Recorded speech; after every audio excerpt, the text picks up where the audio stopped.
Hello everyone, आज हम करने जा रहे हैं इंडियन पीनल कोड का चैप्टर नंबर 16 का ये पार्ट जो कि है wrongful restraint and wrongful confinement के बारे में बताता है।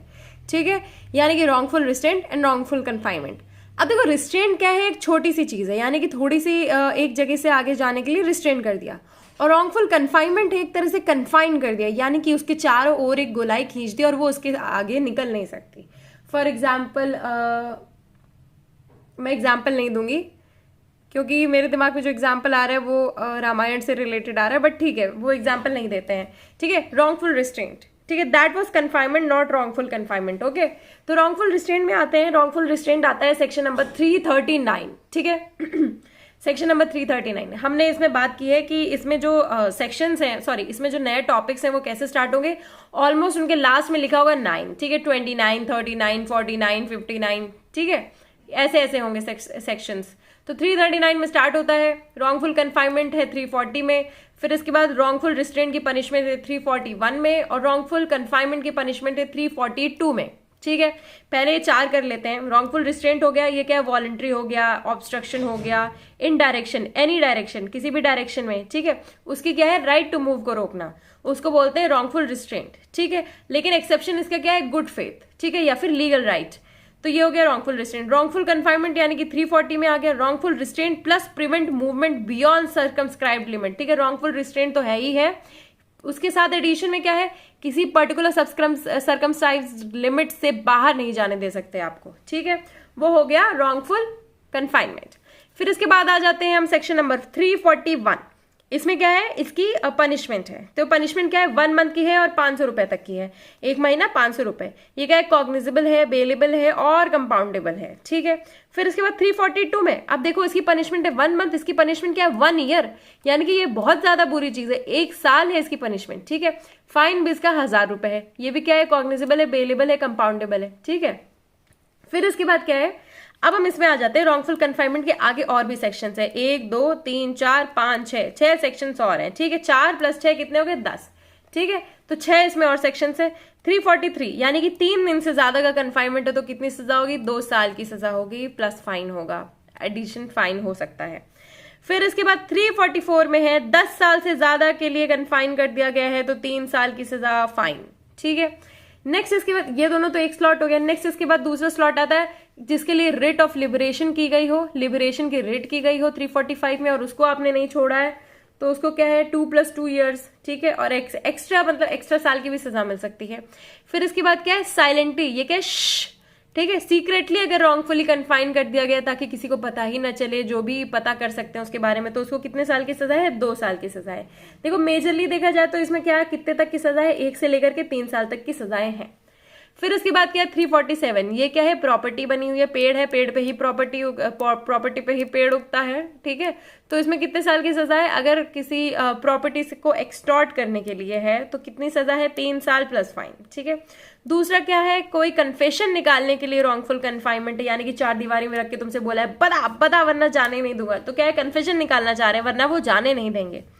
ठीक है, उसके लिए किया है तो क्या है? 348 में उसके लिए भी कितनी सजा है? 3 साल प्लस फाइन। तो इसके हिसाब से हमारी जो ट्रिक्स है वो कवर हो चुकी हैं। अब हम जल्दी से इसके बेयर एक्ट की रीडिंग पे चलते हैं।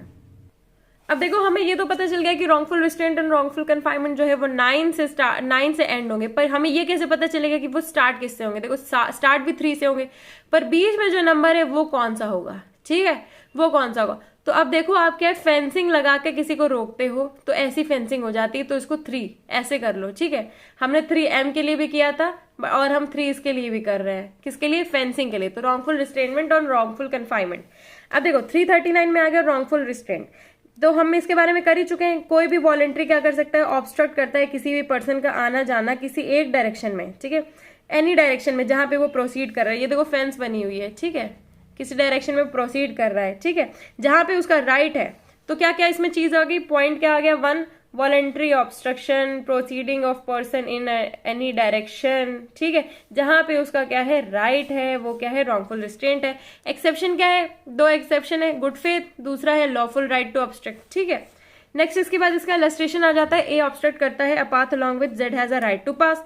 ए not believing in good faith that he has a right to stop the path, Z is thereby prevented from passing. A wrongfully retains Z. ठीक है। ए क्या करता है, रॉन्गफुली क्या कर देता है, रिटेन करता है जेड को। अब देखो आप लोग सोचोगे कि हम लोग जैसे कहीं क्रॉस कर रहे होते हैं रोड और शादी हो रही होती, शादी का टेंट लगा होता है, वहां से हम लोग क्रॉस नहीं कर पाते हैं, तो क्या वो रॉन्गफुल रिस्ट्रेंट में आता है? तो इसका आंसर जो है आप मुझे कमेंट सेक्शन में दे दीजिएगा, पर मैं आपके दिमाग में एक बात डालना चाहती हूँ। देखो इसके एक्सेप्शन है गुड फेथ या फिर लॉफुल राइट टू एब्स्ट्रैक्ट, ये दोनों ही उनके पास नहीं है। एक्सेप्शन में वो फॉल नहीं कर रहे हैं, ठीक है, और फिर क्या करते हैं, वो वॉलंटरी एब्स्ट्रैक्ट करते हैं, ठीक है, पर उनका कोई इंटेंशन नहीं है कि वो सामने वाले को वहां से जाने से रोकें, ठीक है, ऐसा कोई इंटेंशन भी नहीं है। तो क्या वो इसके अंदर फॉल करेगा या नहीं फॉल करेगा, आप लोग जल्दी से मुझे इसके बारे में बता दीजिए, कमेंट कर दीजिए, ठीक है। नेक्स्ट इसके बाद आते हैं सेक्शन नंबर 340, रॉन्गफुल कन्फाइनमेंट। इसमें क्या है, whoever wrongfully restrains any person in such a manner as to prevent that person from proceeding beyond certain circumscribed limits, ठीक है, रॉन्गफुली कन्फाइन हो जाता है। रॉन्गफुल रिस्ट्रेंट प्लस वही जो मैंने आपको बताया था, सर्कमस्क्राइब्ड लिमिट से आगे नहीं जा सकते हो आप। इसका इलस्ट्रेशन है, A causes Z to go within a walled space, ठीक है, ए क्या करता है, कॉज को जेड को जाने के लिए एक दीवार वाली वॉल्ड स्पेस से, एंड लॉक जेड इन, ठीक है, लॉक कर देता है जेड को। ए इज दस prevented from proceeding in any direction beyond the circumscribed line of wall. A wrongfully confine Z, ठीक है, इसके अंदर ए है। A places men with firearms at the outlets of a building and tells Z that they will fire at Z if Z attempts to leave the building, ठीक है, A wrongfully confines Z। अब जरूरी नहीं तुम चार दीवारी के अंदर उसको बंद करो, ठीक है, ये भी हो सकता है कि तुम क्या है उसका मूवमेंट रोक दो, बोलोगे इधर से तुम हिलोगे तो हम तुमको गोली मार देंगे, ठीक है, जरूरी नहीं कि दीवार के अंदर तुम ताला लगा के उसको रोक दो, उसको कंडीशन भी ऐसी लगा सकते हो, ठीक है, तो वो भी क्या हो गया, रॉन्गफुल कन्फाइनमेंट। अब इसमें पनिशमेंट देखते हैं, रॉन्गफुल रिस्ट्रेंट की पनिशमेंट कितनी हो जाएगी, 1 महीना 500 रुपए, ठीक है, इतना देख लो, बस हमने वो कर ही लिया था। फिर उसके बाद है रॉन्गफुल कन्फाइनमेंट की पनिशमेंट कितनी हो जाएगी, 1 साल 1000 रुपीज, ठीक है, 1 ईयर 1000 रुपीज, बस इतना याद रखना है। नेक्स्ट आता है रॉन्गफुल कन्फाइनमेंट फॉर 3 और मोर डेज, 3 या 3 से ज्यादा दिन के लिए आता है तो कितनी हो जाएगी सजा, 2 साल, फाइन या फिर दोनों, ठीक है। फिर उसके बाद 10 या 10 से ज्यादा दिन के लिए हो जाएगी तो कितनी सजा हो जाएगी, 3 साल एंड फाइन। 10 से ज्यादा है तो एंड में क्या है वो कर दिया गया, प्रेशर डालो कि 3 साल जहां पे है तो उसके साथ एंड फाइन हो जाएगा। इसके बाद क्या है, wrongful confinement of person for whose liberation writ has been issued। अब देखो क्या है, whoever keeps any person in wrongful confinement knowing, उसके पास क्या है, नॉलेज है कि writ for the liberation of that person has been duly issued shall be punished with imprisonment of either description for a term which may extend to 2 years in addition to any term imprisonment to which he may be liable under any other section of this chapter। अब इसमें देखो, मान लो किसी इंसान को उसकी confession लेने के लिए एक जगह पे उसको डाल दिया जाता है, बोला जाता है कि एक जेल में डाल दिया जाता है, उसके लिए क्या है, रिट भी इशू कर दी गई है कि भैया इसे छोड़ो, where is the body, habeas corpus वाली या कोई भी, उसके लिबरेशन के लिए रिट भी आ गई है, पर क्या है वो इंसान उसे लिबरेट नहीं कर रहा है, तो इसमें क्या आ जाएगा, wrongful confinement of that person. तो याद हो गया आपको, इसके लिए अगर लिबरेशन रिट है तो उसके लिए कितनी सजा हो जाएगी, 2 साल की सजा हो जाएगी। नेक्स्ट इसके बाद है सेक्शन नंबर 346, रॉन्गफुल कन्फाइनमेंट इन सीक्रेट। इसमें क्या ऐसे करके कन्फाइन कर दिया गया, ठीक है, अगर कोई भी रॉन्गफुली कन्फाइन करता है किसी को, ठीक है, in such a manner as to indicate an intention that the confinement of such person may not be known to any person, किसी और को नहीं पता चलेगी, not be known to any person interested in the person so confined. आपको मान लो कर दिया, कन्फाइन कर दिया और आपके मम्मी पापा को पता ही नहीं है, पुलिस को पता ही नहीं है, ठीक है, किसी को पता ही नहीं है, तो इसको कितने साल की सजा मिल जाएगी, 2 साल in addition to imprisonment under any other section. इसमें क्या है 246 में प्लस हो जाएगा, ठीक है, imprisonment under any other section.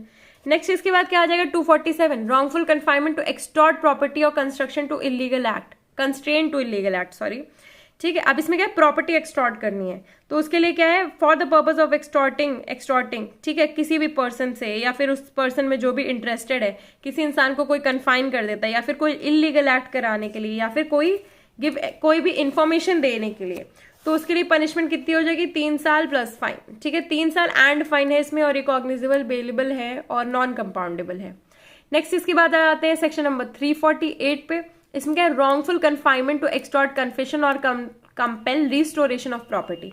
इसमें क्या है, रॉन्गफुल कन्फाइन किया गया है प्रॉपर्टी एक्सटॉर्ट करने के लिए, एक्सटॉर्ट कन्फेशन करने के लिए, कंपेल रिस्टोरेशन ऑफ प्रॉपर्टी, ठीक है। तो इन सब चीजों को करने के लिए क्या कर दिया जाता है, अगर कोई ऐसे करता है, कोई ऐसी डिमांड रखता है, ठीक है, तो एक बार पढ़ लेते हैं। कोई भी इंसान रॉन्गफुली कन्फाइन करता है for the purpose of extorting from the person, ठीक है, एक्सटॉर्टिंग करने के लिए करता है, कन्फाइन करता है, interested in the person confined and confession or any information extortion which may lead to detection of an offence or misconduct. ठीक है, किसी भी ऑफेंस का डिटेक्शन या फिर कोई मिसकंडक्ट, किसी से कन्फेशन लेना चाहता है, ये भी पुलिस को एक तरह से इंडिकेट कर रहा है। For the purpose of constraining the person confined और any person interested in the person confined to restore और to cause the restoration of any property. ठीक है, रिस्टोरेशन ऑफ प्रॉपर्टी के लिए भी, वैल्यूएबल सिक्योरिटी के लिए, ठीक है, या फिर किसी क्लेम को सेटिस्फाई करने के लिए होता है, तो क्या है, उसको इम्प्रिजनमेंट दी जाएगी कितने साल की, 3 साल की, और फाइन की। तो इसी के साथ हमारे ये वाला जो टॉपिक है कंप्लीट होता है 339 से लेकर के 348 तक। टोटल 10 सेक्शंस है इसमें। अगर आपको ये वीडियो अच्छा लगता है तो please do like, share and comment. Thank you.